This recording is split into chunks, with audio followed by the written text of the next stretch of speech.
I've known Phil personally for more than a decade, and I know that he will do his best to serve as our governor and lead our state.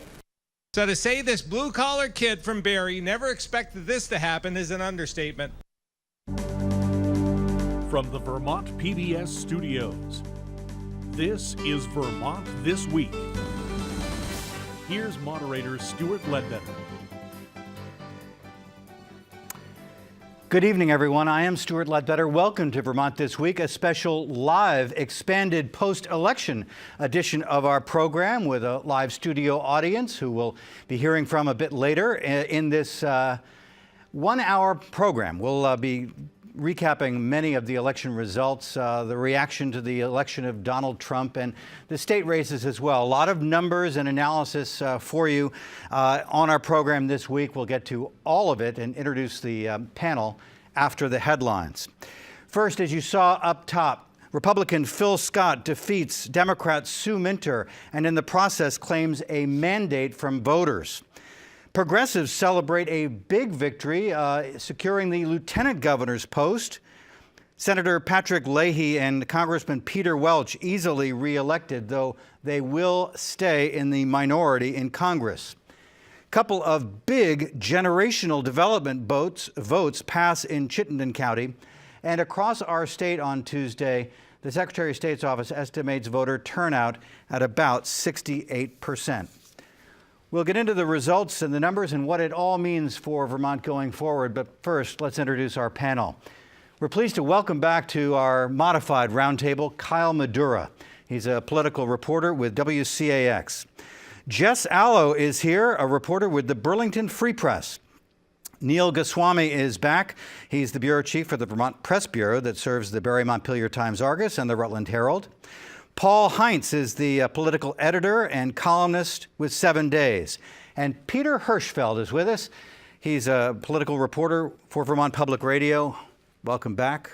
We all know you well. We're all friends here, and we have a lot to cover in this hour. But up top, the election of Phil Scott as the state's next governor. In the end, it was not particularly close. So we went into this thing, Paul, thinking we could be in for a nail-biter. Both the campaigns were publicly saying as much, and it didn't turn out that way. We have the numbers on the screen, but tell us, was this a surprise? It wasn't. I mean, I think I spoke to many people leading up to this, and surprisingly few of them would make a wager on who was going to win. I think there was a great deal of uncertainty. I think that was characterized as it being very close, but I think we all just really didn't know what was going to happen. That said, the outcome makes a certain degree of sense, especially if you look historically at the way that Vermonters vote whenever we have an open seat. Ever since 1962, I believe, the party control has switched to the opposite party. And so, stepping back a little bit, I think it's not too surprising that after a period of some government expansion under the Shumlin administration, that many voters decided to take a bit of a pause. This ticket splitting is for real. We saw in this election, Vermonters go, as you saw in those numbers, a pretty healthy margin for a moderate Republican in Phil Scott, and yet went overwhelmingly for Hillary Clinton, David Zuckerman for lieutenant governor. What do you think, Neil, voters were saying on Tuesday? You know, I think Paul mentioned the sort of government expansion or the expansion of programs under Peter Shumlin, and I think that was one thing that voters wanted to take a step back from. Throughout the campaign, Phil Scott talked about affordability and living within our means. And I think that was a message that at this particular point in time, people were really hungry to hear. And then on the other side, you had Sue Minter talking about college tuition plans, embracing paid family leave, things that voters might have seen as further expansion of government. And so when you take the political climate into consideration, it's probably not a big surprise that Phil Scott's message of moderation won out in the end. Republicans were a pretty happy lot on Tuesday night. They knew that it could be a tough night. They weren't expected to, obviously the governor's race was their best shot. Let's take you to the Sheraton Hotel in South Burlington for a bit of the victory celebration. To every Vermonter who put their faith in me, your support means so much. Thank you. For those of you who voted for Sue or Bill or someone else, I want you to know that I will work for each and every one of you, just as I will for every Vermonter as your next governor. Thank you. Phil Scott accepting sharing in the victory with fellow Republicans in South Burlington on Tuesday. What, Kyle, did you see in Tuesday night's sort of split decision from Vermont voters? I think in Vermont, we like to think, and it seems we've got evidence of it here, that voters really do pick and choose their candidates, not so much based on the party tag next to their name, but on individuals, and I think particularly in most of these cases, on personality as the number one issue. And Phil Scott, this election cycle, seemed to really be connecting with folks. Our poll suggested that a lot of people were voting this election cycle based on the economy, and it also suggested that he was the candidate who was connecting with folks on that. Sue Minter did have plans for the economy. She did campaign extensively on those plans. They were a bit convoluted at times and hard to unpack. That might have been part of it. I think it will be interested moving forward to see if the Phil Scott campaign comes out with more details. They did put together a big packet, but that packet left many of us wondering, okay, but how? And so moving forward with the transition team in place, it'll be interesting to see if that translates into policy prescriptions or whether he's more of a foot on the brake of the democratically controlled House and the democratically controlled Senate, and basically just a moderating force as opposed to a policy prescription force. Peter, Sue Minter was a first-time statewide candidate this year and felt some momentum going into Tuesday night. In the end, it was not to be. Let's listen to a bit from Sue Minter's concession speech late in the evening at the Burlington Hilton, and we'll come back and talk about it. This evening ends in any way our continued work to build a brighter future for Vermont, to continue to fight, to have more livable wage jobs, economic opportunity for our next generation, to invest in our communities and make them strong, and make sure we focus on our environment, our future, and addressing climate change. Was she, do you think, speaking to incoming Democratic lawmakers to try to keep that agenda intact, or speaking to the voters of our state, or perhaps setting up a run down the road? I think Sue Minter and the Democrats all have to think that the ideas that they put on the table over the past 16 months still have a lot of traction with Vermont voters. We talk about Vermonters splitting their tickets. It's not so much splitting between Democrats and Republicans, it's splitting between Democrats and Phil Scott. We saw Democrat win the Senate race. We saw Democrat win the race for U.S. House, uncontested. We saw all the other statewide offices won by Democrats. We saw Republicans lose a seat in the House. So had Phil Scott lost, this conversation we'd be having here today would be about the death of the Republican Party in Vermont. The reality of that we live in a one-party system. And so what this election shows, as much as anything, is the unique political force that is Phil Scott. He's been the lone bright spot for Republicans for the last 4 cycles now. And you really come to find out, based on the results Tuesday, how lost the GOP would be in this state without him. And then there was the lieutenant governor's race and the election of a progressive Democrat, Chittenden County State Senator David Zuckerman, who also addressed supporters at the Burlington Hilton on Tuesday night. We have to create a just and fair society here in Vermont, and that's our responsibility. I take that responsibility very seriously. I look forward to working with all of you in the House and Senate so that we can make Vermonters' lives better.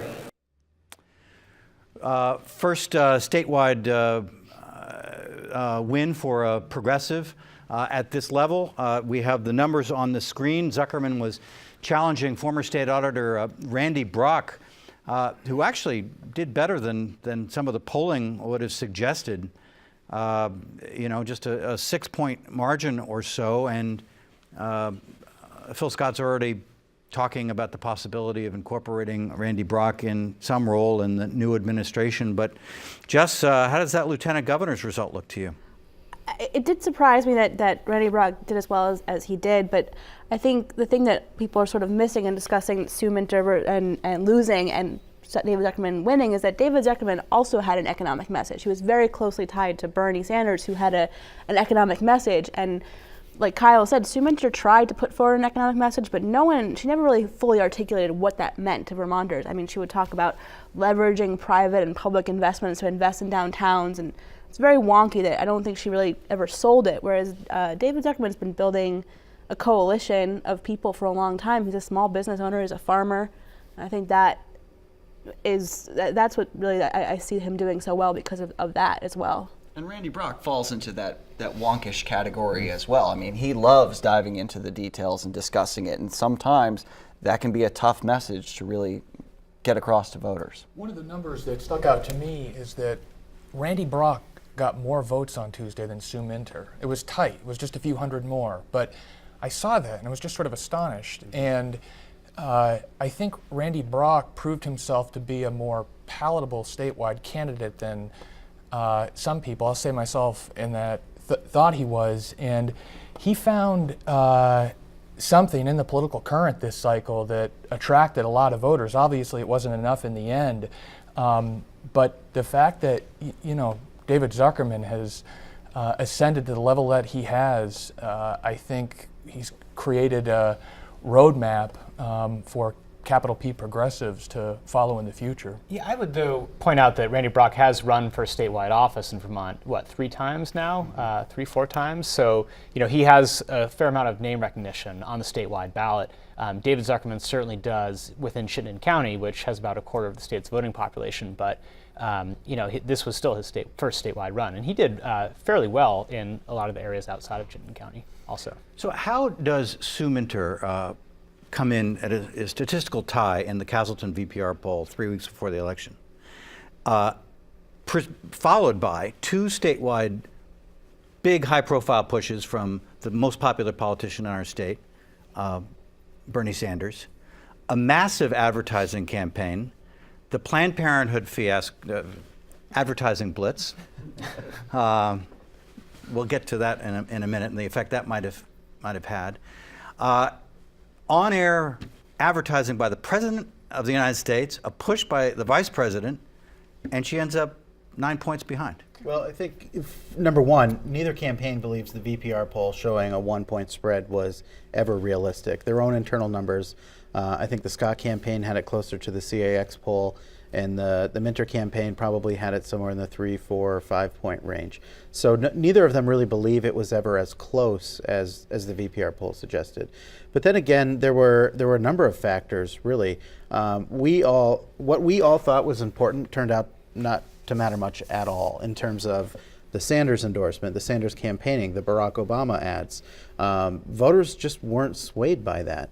And one of the things that the Scott campaign said it did was try to reach out to specific voters on very specific issues. One issue voters on guns, on school choice, and on wind power. And they believe they were able to close margins in traditionally strong Democratic areas, and that's what helped propel them to such a wide margin. And those are all issues that are, in much of Vermont, considered to be Republican issues, and yet at the same time, there are plenty of Democrats in Vermont who would also put those issues as ones that they're single-issue voters on. They turned into one single-issue voters, and they chose Scott because of it. And I think that Sue Minter never offered a compelling reason why she was the one you should vote for. What was she going to do? I mean, was it education? Was it guns? Was it this economic development thing she had? She listed a lot of top priorities. She had a different, every time I asked her what her top priority was, what her message was, it was something different. But she had real clear plans, and maybe you could criticize her for having too many of them and for not having one very simple core message, but at least she was offering specifics in many cases. I mean, as far as her positions on gun control, on renewable energy, on paid family leave, those were actually very specific policies. Phil Scott did not offer much in the way of specific policies, but he had a very specific very understandable, relatable message, which was this message of affordability, which critics will argue doesn't necessarily mean anything. It's very vague. It kind of includes everything. It's a catch-all. But I think it's a very good message for a campaign. I also just want to jump back to the question about polls. I think, frankly, there's been some misunderstanding in the political atmosphere in Vermont about how to interpret these polls. First of all, the VPR poll was taken in late September. We're talking about an election that took place, in early November. We've seen 2 public polls this entire campaign. I think anyone who is investing too much currency in that was making a mistake. But while we're on that topic, the CX poll was 2 points off from the eventual outcome. So, and that's well within their margin of error of 4%. And to go into polls, I mean, really what the value of a poll is to see the trends. Is to see if you have a number of them, you can see sort of how things are moving. With 2 polls that are taken at different times with different methodologies, it's harder to really compare them and to see where the movement is. Totally. And as we saw at the presidential level, 4 points is a world of difference. Yes, I mean, absolutely. Statistically, we're talking about a level of surety within a bracket, but within that bracket, there's a world of difference. Definitely. The other main event on Tuesday night, of course, across our state, across our country, was the race for president. In Vermont, the numbers were no surprise at all. Hillary Clinton did better in Vermont than she did in all but a very small number of states, winning easily.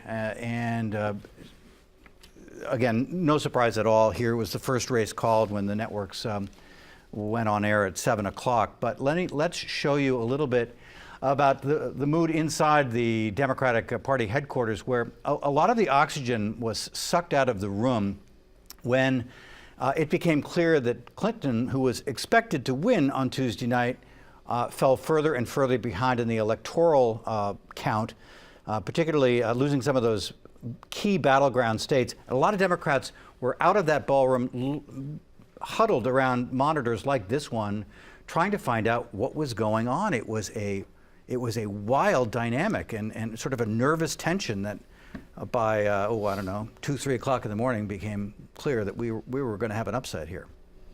I think as unsure as people were in Vermont about who might win the gubernatorial race here, everyone was absolutely sure that Hillary Clinton was going to be the 45th president of the United States. And to watch it unfold on Tuesday night and into early Wednesday morning was just a really shocking and in some ways traumatic experience for a lot of people. To see the expressions on the faces of some of the people at the Hilton Hotel Tuesday night, you could just see the pain, anguish, fear, concern, all of these emotions sweeping over them as they watched what they thought was going to be a truly historic evening just be washed away. And Hillary Clinton obviously did very well here in Vermont, but compared to how Barack Obama did in 2008 and 2012, she didn't come anywhere close to his numbers. And I think that there are, when you look at the ballot data, there are some things you can look at that are symptomatic of what happened everywhere else in this country. We had a digital wizard at VPR named Emily Alfin Johnson did an analysis of towns that voted for Barack Obama in 2012 and that went for Donald Trump in 2016. There are 60 towns, 60 towns that voted Barack Obama in 2012 and switched in favor of Trump. And we spent a lot of time talking about the negative effect that Trump was going to have on Phil Scott. I wonder if, in fact, it worked to his advantage, that there were a lot of people that were fired up, motivated to get out and vote for this guy that people didn't think they were going to come out for. In the process of doing so, also voted for Phil Scott. And if we had a Democratic presidential candidate at the top of the ticket that got the 63, 64% that Barack Obama did in the last 2 cycles, you wonder how much closer this race could have been. I think there's another factor, though, here in Vermont that depressed Hillary Clinton's numbers a little bit, and that's Bernie Sanders. I mean, if we don't have an electoral college and everyone's vote across the nation counts equally, I don't think you see the number of write-in ballots that are cast for Bernie Sanders cast here in Vermont. I mean, people knew Vermont was going to go for Hillary Clinton. You could have called it in June. And so I think people saw their opportunity to make a statement for the Vermonter who was in the presidential race this year, and they took it. I think to go back to the point, I mean, Trump still got over 30% of the vote here in Vermont, and I was out on election morning. I was out in the Old North End, which is of Burlington, which is one of the more progressive neighborhoods probably in the country, and talking to voters outside polls, and a couple of them were saying, "Oh yeah, I voted for Donald Trump," and which surprised me to see a number of people saying, "Yes, I voted for Donald Trump." There was a woman there with the Donald Trump sign, and that was sort of my first clue that maybe you would have a better day than people had predicted. We had 17% voting for Donald Trump in the VPR poll, off by almost a factor of 2. And 18,000 people wrote in Bernie Sanders' name. Yeah, and that's a really remarkable if you number. Put the presidential returns from Vermont back up on the screen, you see the number of write-in votes there. 23,000 write-in votes. Most of those were Bernie Sanders votes. Bernie Sanders actually came in third and wasn't on the ballot in Vermont. It's stunning. And now, of course, there's a lot of navel-gazing within the Democratic Party. Bernie Sanders is weighing in on that. He finally, the next afternoon, Paul, as you know, commented on the election of Donald Trump. And then the day after that, or I think in that same statement, called for a real wholesale shakeup at the DNC with a new chair and a very different approach going forward. Yeah, which is not surprising. And certainly in this Trump era, Bernie Sanders will have quite a voice within the Democratic Party. He is calling for the election of Keith Ellison to be the next chairman of the DNC. Ellison was one of just a handful of sitting members of Congress who endorsed Sanders' presidential campaign. And it's looking like Ellison has a very decent shot. Chuck Schumer, who is going to be the incoming minority leader of Senate Democrats, endorsed Ellison today. Of course, we've got another local who's weighing in on the race. Howard Dean, our former governor and the former chairman of the DNC, announced on Thursday that he is also interested in running for a second term as chairman of the DNC. So there'll be a kind of an interesting Dean versus Sanders matchup in this race. This was announced via tweet. Twitter, all the kids are doing it these days, I guess. Well, all the and 67-year-old former governors. Exactly. I mean, I want to say also, like, Howard Dean's biggest probably national moment in the spotlight during this election was when he accused Donald Trump of being on cocaine during a debate. So. Well, and it's also worth noting that Howard Dean did endorse Hillary Clinton in this primary, and I have a hard time seeing someone like that taking over the DNC right now. I think it's the Sanders wing that will be ascendant. I'm a little skeptical of these claims that Bernie Sanders would have won the election had he won the nomination. I think that relies on a few too many assumptions that are unproven, including the possibility that a third-party centrist like Michael Bloomberg might have gotten in the race. So I don't really want to go down that rabbit hole of saying Sanders would have won, but clearly he showed an ability to speak to Rust Belt voters that Donald Trump was able to capture in the general election. I think the one thing that is absolutely clear is that Bernie Sanders will play a major role in the shape of the Democratic Party moving forward. It seems as though he bottled up his frustrations with the party after the primary for the good of the Democratic Party and in the hopes that Hillary Clinton would defeat Donald Trump and he could help in that regard. Now that it's over, I mean, he's essentially been in what you could call a tweet storm if you follow him, lashing out at about what the Democratic Party needs to do moving forward and aggressively campaigning for Keith Ellison via Twitter. So he'll play a major role moving forward in this his case party. is bolstered by the leaks regarding Donna Brazile and all exactly. that. He's got to have done the slow burn the last couple of weeks of the campaign, no pun intended, with those WikiLeaks revelations that just further twisted the screw from the Wasserman-Schultz revelations on the eve of the convention in July. But for the good of the Democratic Party, he went out and helped. But now I think he's going to feel free to try to assert himself and shape this party. If not as Senate Budget Chairman. Yeah, that's gone. A big disappointing evening for Senator Leahy, who won re-election to an 8th term, of course, and did so handily. Again, the numbers will be on your screen in a moment. Defeating a Republican in Scott Milne, who really never did run much of a campaign.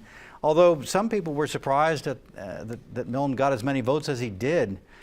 He was obviously outspent enormously. But Senator Leahy was hoping for that Democrats could retake control of the Senate. They only needed 4 seats, and Hillary's election 5 without it, and they didn't get it. They came up short by 2. So Senator Leahy no longer will, his hopes are dashed for now for chairing Judiciary. There was even talk he might decide to chair Appropriations. Now he and Congressman Peter Welch, but particularly Leahy, are playing defense.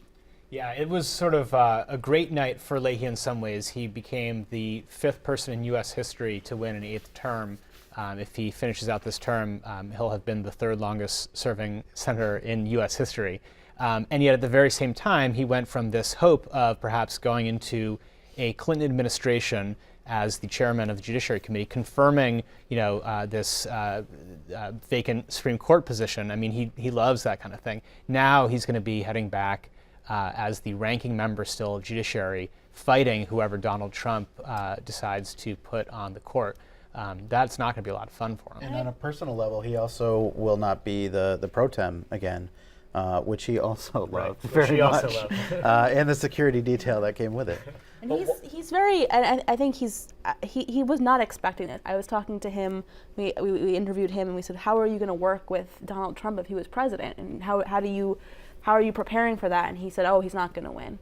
So I think he's now got to face the fact that he's got to, go and as one of the ranking Democrats in the Senate, he's going to have to really try to figure out some way to do what he never expected he'd have to do. And he had strong words for the Republicans this year as they refused to take up the judicial nomination for the Supreme Court. It'll be interesting to see how, if at all, his arguments change, his tone shifts, given what faces him now. And no relief in sight. I mean, the midterms are not going to be an opportunity for the Senate to for the Democrats to retake the Senate.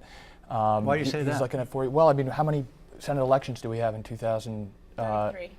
There are 33? I believe it's 33. Yeah, but there are a lot of Republicans who are going to be incumbents running for re-election. Right. It's supposed to be a stronger year for Republican incumbents. Well, and this really all just depends on this whether was gonna be Donald the Trump moment. can prove he can govern in Right. these next 2 years. The midterms are often unkind to the party in power. I mean, who knows? It's a huge wild card for the next couple of years.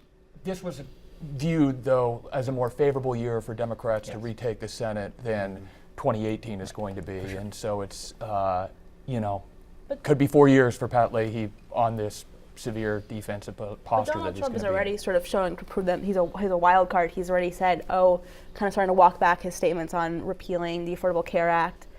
So he's putting in, I heard that he was floating Jamie Dimon, who's a Wall Street CEO, for Treasury Secretary, which seems to kind of fly in the face of everything he was saying on the campaign trail about Wall Street. So, will this base stick with him is a question. What they will do in 2018, I think, is going to be a really interesting. I don't think that the conventional wisdom will hold. Are you saying Donald Trump is being inconsistent?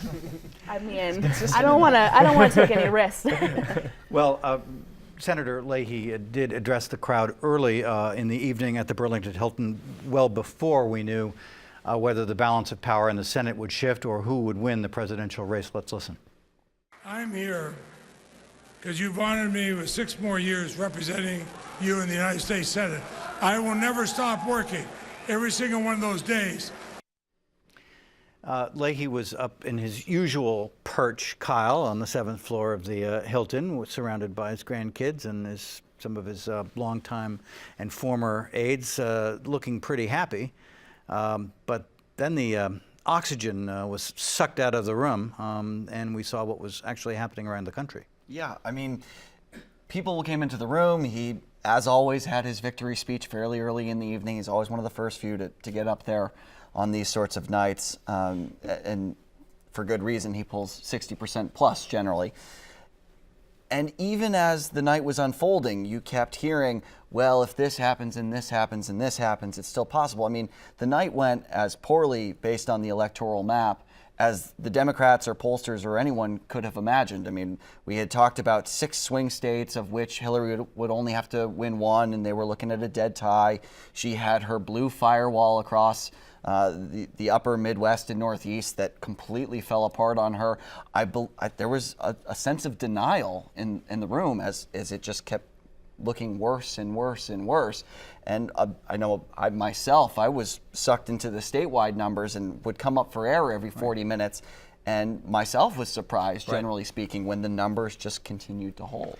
Before we go to break, I do want to acknowledge the re-election of Vermont's Congressman at large in Peter Welch. He didn't have serious opposition, only a opponent from the Liberty Union, but his numbers, correct me if I'm wrong, Peter Welch got more votes than anyone else?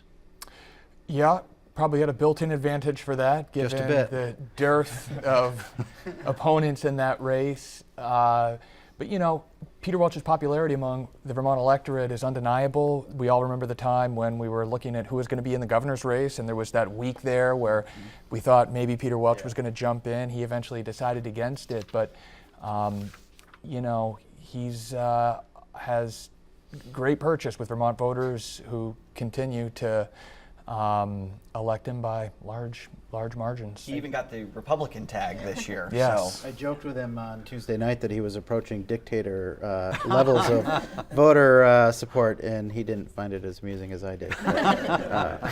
He's got a pretty good sense of humor. For those of you expecting to see Washington Week, it is coming up here on Vermont PBS, but this is a special expanded edition of Vermont This Week with a great panel and a studio audience, and we'll be right back with more election analysis in a moment. Hi, it's me, Victoria, and welcome to Innovate on Vermont PBS. It's a classic Vermont story, I think. Yeah. Entrepreneurs having a good idea and then building a business out of it. We've finally wound up making these things with injection molding right here in Milton. This show, I'm learning every bit as much as you are. So it's like sort of wrapped like a present and air sealed. You know, I really like learning about people and what it is that they do. So I hope that you join me and along on this journey as I explore the many corners of this beautiful state, and it'll be a lot of fun. The new season of Innovate airs in 2 parts, Tuesday, November 15th and Thursday, November 17th at 7:30, only on Vermont PBS. My grandparents were colored. My parents were Negroes. And me, I'm black. From I Have a Dream to I Can't Breathe. From Straight Outta Compton to the White House. Black history is American history. You must not surrender. Keep hope alive. Black America since MLK, and still I rise. The 2-part special begins Tuesday, November 15th. Join Vermont PBS and Rutland's Paramount Theater on November 16th for an important screening and discussion of the locally produced film, Welcome to Vermont, 4 Stories of Resettled Identity. Filmmaker Mira Neagovala profiles 4 refugee families recently resettled in Vermont and explores questions of identity, diversity, and assimilation. We hope you can join us for the film screening followed by a community discussion. It's Wednesday, November 16th at 7:30 at Rutland's Paramount Theater. The event is free, but pre-registration is strongly encouraged. Register online at vermontpbs.org and join us. Public television for Vermont. This is Vermont PBS.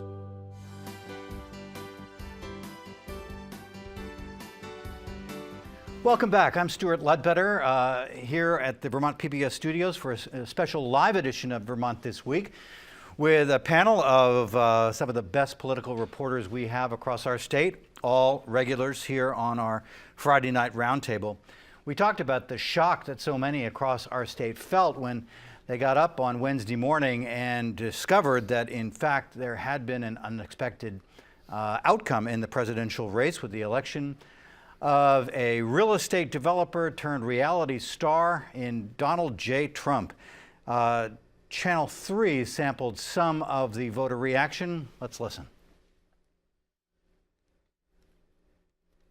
I was kind of shocked, quite frankly, by the election results. Let's see, I went to bed very depressed and woke up a happy man. The United States is like a cartoon.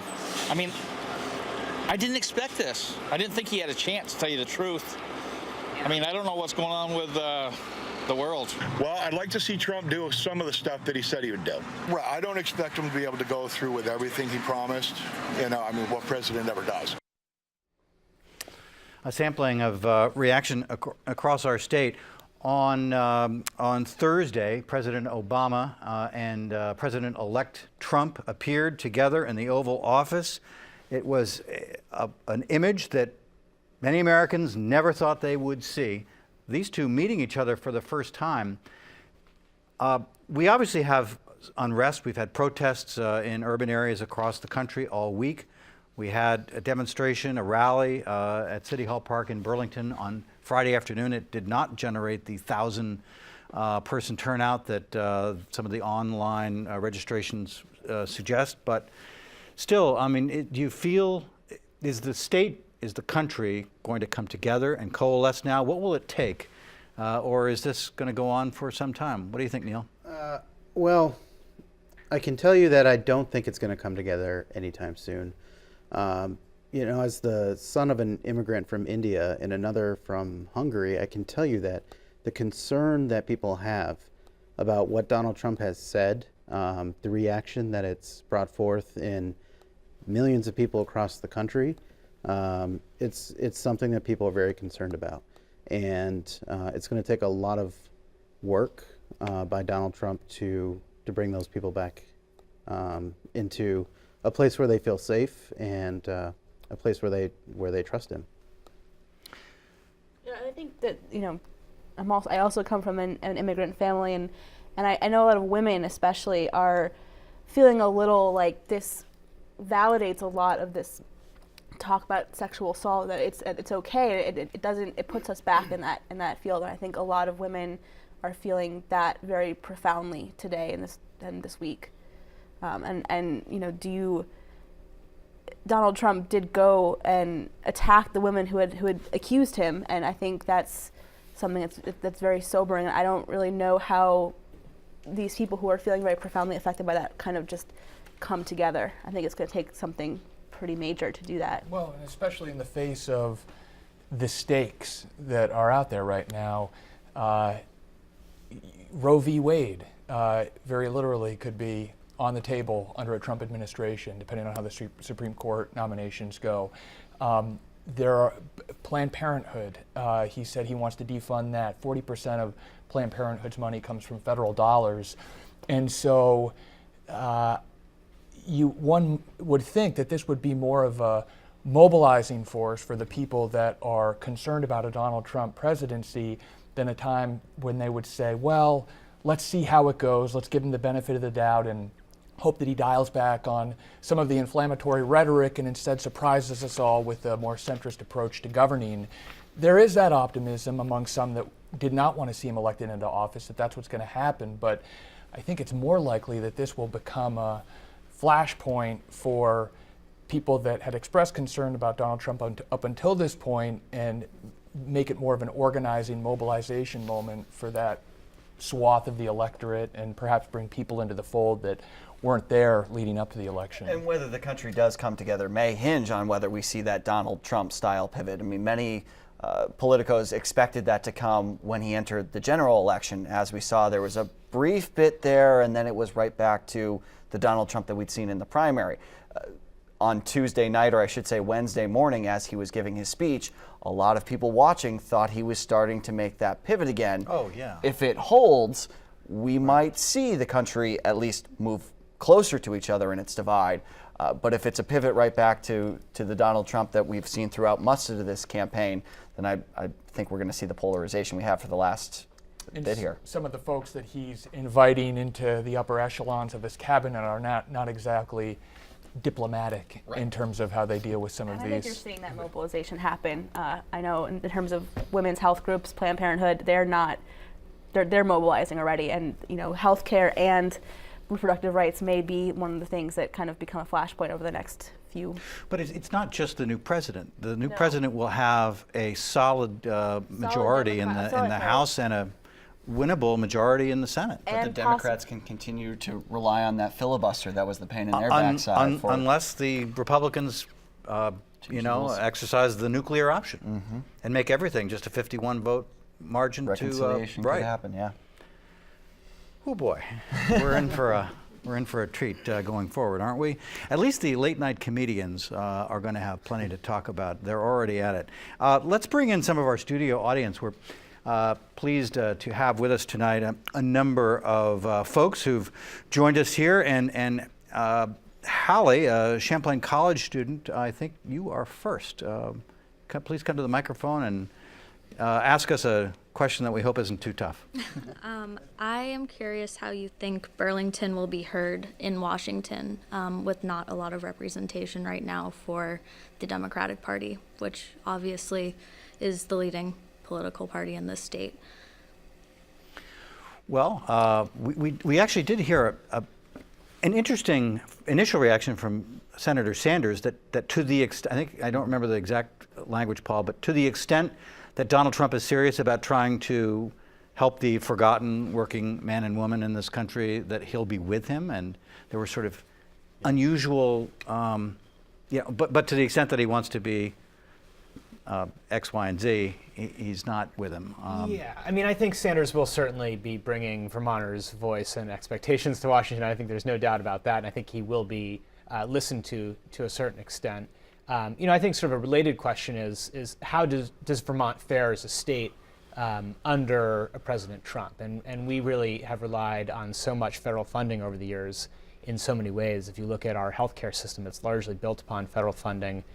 If you look at the funding that's come to clean up Lake Champlain, there are so many different areas where we really have relied on this money, and we'll still have Senator Leahy there, who will have some power, but in a Trump administration, all bets are off, and we have really no idea how a lot of these major issue areas are going to change and what those downstream ramifications are going to be for Vermont. I mean, just look at the all-payer waiver that was just signed by the Shumlin administration, the Obama administration. You might remember some of those characters from a previous era. Now you've got a Scott administration and a Trump administration.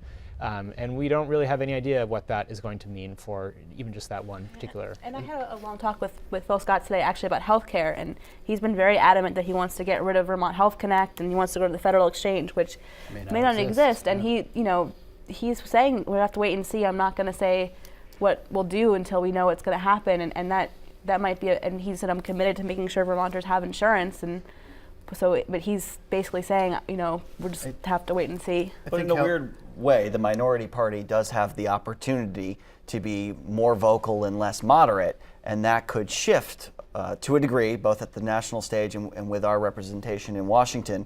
You could hear more of the issues that Vermonters care about, politically speaking, expressed now that they are the true minority and they can just get up there and wail away and not feel the need to moderate their positions based on an effort to keep the party together to actually get something done. They can take their positions. Now, that seems like a weak silver lining to many, I'm sure, but it's one way in which you could hear Vermonters' positions better represented in There Washington. are, though, literally tens of thousands of Vermonters that have insurance today, health insurance today, solely because of the federal money that accompanied the Affordable Care Act. And if you see that dismantled, obviously you can't repeal the whole thing all at once with numbers being what they are in the Senate, but if they simply defund all the elements of that one by one, Vermont is going to be faced with a really difficult decision. Do we backfill that money, which by almost all accounts we couldn't do on our own? So there could be very direct and concrete impacts. And you might see a strange political bedfellows over this healthcare issue, with Phil Scott's entire, what we know of, healthcare plan relying on the federal exchange or partnering with another state that utilizes the Affordable Care Act. He might be working with Bernie Sanders and Patrick Leahy and Peter Welch and others to try and convince Republicans in control of Washington that they need to maintain Wednesday Obamacare. he argued Trump probably won't get rid of the Affordable Care Act, which, given how he campaigned, seems like a stretch, but that might be his actual belief. It will remain to be seen. Trump's Vermont director, Darcy Johnston, who is angling for a position in the new administration, said there's no doubt in her mind that it's exactly what the Republican Congress and the new president will do, but replaced by what? Right. To be determined. Rachel Davis, I think you're up next with a question for our panel. Welcome. Hi. My question is, how do I make my opinion heard if soon all three branches of government will represent a majority of conservative ideas that I disagree with? Well, I would say that, first of all, local government and state government, you can make your voice heard, and that has a huge impact on your life. Don't, just because the federal government is controlled by all Republicans and that you feel like you might not be able to get your voice heard, you can call your representative, you can call the State House. If you call the State House, the Sergeant at Arms, they can pass the message to a legislator and they read them and you can meet them. And so I would say, if you really feel like you want to talk to make some kind of impact in your government, don't forget about your State House.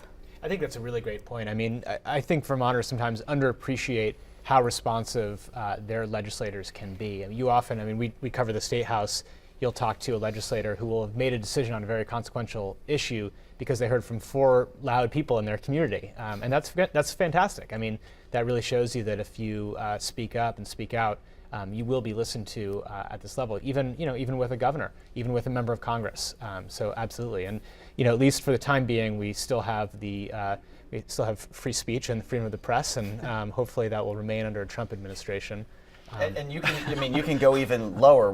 Here in Vermont, we've got 260 plus school boards, and we've got select boards, local government, and frankly, we saw the Republicans after the 2008 loss redouble their efforts to capture state houses and local boards across the country. Frankly, that's a tactic we'll probably see from Democrats moving ahead.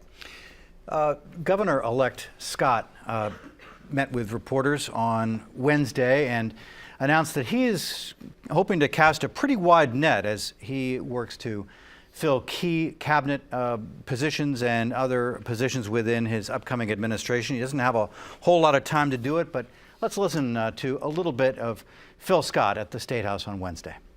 Being a Republican isn't a litmus test for our administration. What I'm looking for is talent, people that understand that the economy is important, the affordability crisis is real, and share my vision for a much better Vermont. So I will look forward to anyone who wants to apply. Phil Scott's not planning to retain any current members of the Shumlin administration. Is that everyone's understanding? Well, they're welcome to apply, is what he said. They can send in their resumes. Even Sue Minter can send in her resume, and that's what he said. I was surprised by how he described how he would assemble his team as a very passive enterprise. It was very much folks who are interested should come to me and then I'll consider them. Typically you think about these things going out, finding their person, plugging them in, and having a game plan for doing so well ahead of before they ever win on election day. It was odd. There are already some names being floated for potential top cabinet positions. Yeah, I mean, I would say that Phil Scott could take this in 2 very different directions. One is the one that he described on Wednesday, which is a really tripartisan, quadripartisan, inclusive cabinet. And then there's the one that a lot of Democrats and progressives fear, which is the second coming of the Douglas administration. And I think that some of the signals that were sent at that very same press conference was that it could well be the latter. Some of the people who were there and who will be playing a very large part in his transition are prominent members of the Douglas administration. Jason Gibbs, who was Douglas's spokesman, Tim Hayward, Douglas's chief of staff, and Neil Lunderville, who was his administration secretary, are all playing very prominent roles in the transition team. So, we're getting some mixed signals here about which direction Governor-elect Scott is going to take this. Governor-elect Scott and the current governor, Peter Shumlin, got together briefly on Thursday in Montpelier. Scott has been, of course, to the governor's office before, but still there was a very warm welcome, as if they were old friends. Let's give you a little sampling of that. The beauty of this job is that you can make a real difference for Vermont, and that's why Phil ran for governor. That's why he got elected. My job now is to share with him as much as I can some of the wisdom and experiences that I've had, the things that have gone well, things that have not gone so well. We were friendly during our service as governor and lieutenant governor, and I look forward to the next few years when I can count on him for advice as well. First things first, you have to come up with a budget plan. The Shumlin administration has done some of the preliminary work on that, but you just wonder whether Team Scott is going to try to distance itself. You wouldn't get that sense from that soundbite there, but as much as it can from the current administration. It looked like a Bruce Listman commercial right there. we have 7 weeks. The new governor is going to have a new legislature to deal with, new leadership in the legislature. What do you think is likely to happen in the House and Senate? I think you have a dynamic which is different from what we've seen in the last 6 years. And you have a Democratic-led legislature that now has to come up with legislation that can be signed by a Republican governor. Democrats do not have a veto-proof majority in the House, which means they have to come together and find ways to compromise. Because otherwise, we could be in the State House into October next year if they can't come to terms on a budget or other key issues. You're going to see, I spoke again with Phil Baruth, who told me he's very much planning on introducing background check legislation. Scott this morning told me he would veto that. So that you'll see those kind of issues coming forward. And it's not just a Democratic-led legislature. In the Senate, it's going to be a Democrat progressive-led. You have David Zuckerman, who's a progressive/Dem, and Tim Ash is the likely next Senate president, and he's a progressive as well. And marijuana is going to pop up again in the House. Last year it struggled, especially in the Judiciary Committee. You've got 4 of the members who were on that committee are no longer in the House. I think you could see some movement there, especially given what happened in Massachusetts and Maine. Then again, back to the Trump issue. The only reason states have been able to go down the path of legal marijuana for adults is because President Obama told his AG not to pursue these things if they followed some clear guidelines. So whether that will remain the case is unclear, although Trump has said he thinks it's a state issue. So Tim Ash expected to be the pro tem. Who's going to be the next Speaker of the House? Well, there are a number of candidates in the running. Sarah Copeland-Hanzus of Bradford is running. Mitzi Johnson, the Appropriations Chair, has indicated interest. Dave Sharp, the Education Committee Chair, is running. And Chip Conquest of Wells River, is that right? Correct. Is, I guess I passed, is running as well. Who knows, we could see a dark horse get in. I know some people were talking about Janet Ansel recently, the Ways and Means Chair. But I don't know, if I had to put money on it right now, I'd probably say Copeland-Hanzus has a leg up. She's been the majority leader for a little while, and I think she could probably pull it off. But her job and the job of the new pro tem are considerably harder, I think, because of the Republican governor and having to compromise. And it's just going to be fascinating to see how hard they're going to push against him, right? There are a number of initiatives that were greased and ready to go for 2017, whether it's paid family leave, not greased and ready to go, but the push is underway, raising the minimum wage. Do legislative Democrats decide that these are winning issues that the people of Vermont are ready for and that they can win favor with that electorate and show Phil Scott as the obstructionist preventing these things from going through, or do they But what about the mandate? What about the mandate Phil Scott now claims? Well, he thinks he has a mandate. I mean, and the numbers show that he did get it. He did win very handily, but I think if you look at the way that the Senate shook out and the way that Zuckerman also won, means that maybe that mandate isn't quite as absolute as he thinks it is. Yeah, I mean, in a way, there's a 3-vote swing in the Senate in a 30-member body, because you've got 2 Democrats coming in for 2 Republicans, and then you've got a progressive lieutenant governor at the helm. Never mind the progressives in the body. I mean, you've got 23 votes, 24 in a tie situation that are on the left side of the aisle there. Let's get one more question from our studio audience. Garrett, you're next. Do you find it surprising that our Uncle Pat was able to still able to win re-election by such a commanding margin, given the fact there was great anger amongst his constituents for his failure to support Senator Sanders in the Democratic primary? Yeah, what do you think? In short, no. He remains remarkably popular. He faced a challenger who ran a very untraditional campaign. I'm personally not surprised, no. So the Clinton endorsement didn't hurt?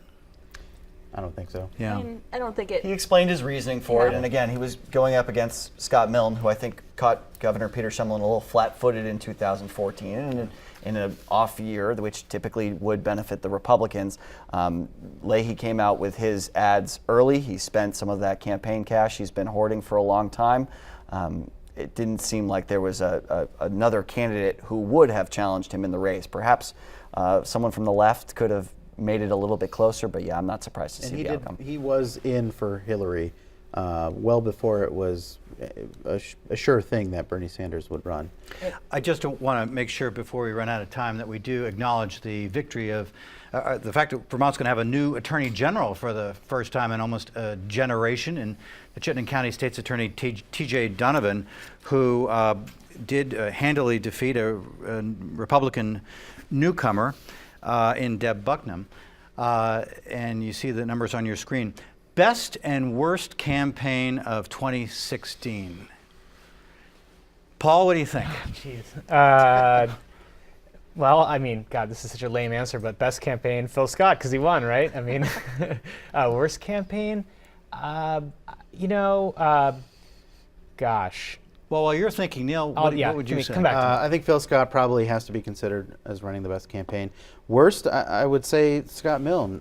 He tried the same untraditional method this time without recognizing the clear differences between his 2014 race against Peter Shumlin and this one against Pat Leahy. I think Zuckerman needs a nod as potentially having run the best. I mean, he ran uphill against a Democratic field, and then he ran an uphill battle against someone who'd actually run a statewide campaign again, and did so handily in both races. Well, that's where we'll leave this edition of Vermont This Week. Many thanks to our studio audience and particularly to our panel. Kyle Madura from Channel 3, Jess Allo from the Free Press, Neil Goswami from the Press Bureau, Paul Heinz from 7 Days, and Peter Hirschfeld from Vermont Public Radio. I'm Stuart Ledbetter. Thanks so much for being with us. Join us right back here again next Friday night.